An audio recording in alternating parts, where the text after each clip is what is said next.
السلام علیکم. آج کی بات کا آغاز یہاں سے کرتے ہیں کہ کس طرح سے ایک فرمانبردار اور نیک بیوی اپنے شوہر کے لیے راحت کا باعث ہے.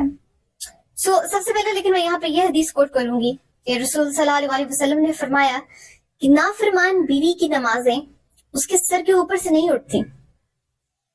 اور یہاں پر میں یہ بھی ساتھ ساتھ بات کرتی چلوں کہ جو بچے ہوتے ہیں نا، اس طرح کی جو میرجز ہوتی ہیں جہاں پر پیرنٹس جو ہے وہ ایک دوسرے کے ساتھ سنسیئر نہیں ہوتے، وہاں پہ بچے بہت زیادہ افیکٹ ہوتے ہیں.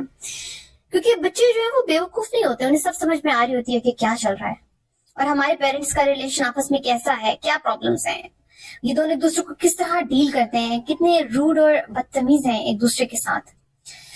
بچے ان چیزوں کو اڈیپٹ کرتے ہیں اور جب وہ بڑے ہوتے ہیں تو یہ ان کے ریلیشنز کو افیکٹ کرتی ہیں. یہ چیزیں ان کے ریلیشنز بھی پھر اسی طرح کے ہوتے ہیں.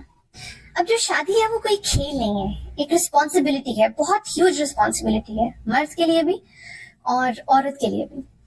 تو اللہ تعالیٰ نے ایسے نہیں کہا کہ دونوں ایک دوسرے کا لباس ہیں، کیونکہ جہاں دونوں میں سے کوئی ایک بھی لباس کو داغدار کرتا ہے وہیں سے ریلیشن جو ہے اس میں برکت ختم ہو جاتی ہے. اب مرد کس طرح سے بیویوں کو ڈیل کر رہے ہیں، کیونکہ وہ پوری طرح آپ کے ساتھ سنسیئر ہیں، آپ کی عزت اور آپ کی حرمت کی حفاظت کر رہی ہیں، تو ایسی بیویاں کسی تحفے سے کم نہیں ہوتی.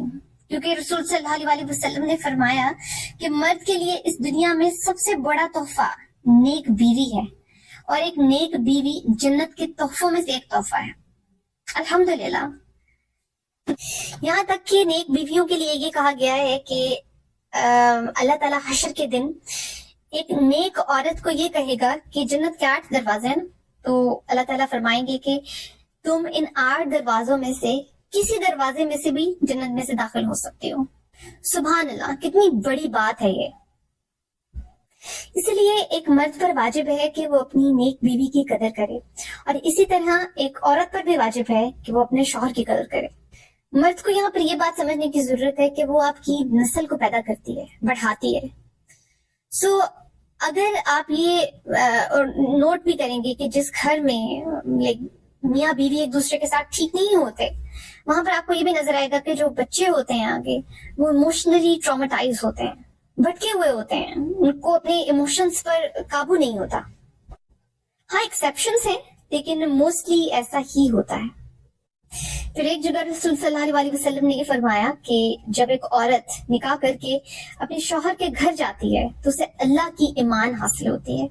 اس کے ساتھ ظلم و زیادتی کرنے والا اللہ کی ایمان کو توڑتا ہے اور اس کا مجرم ہوتا ہے. استغفر اللہ.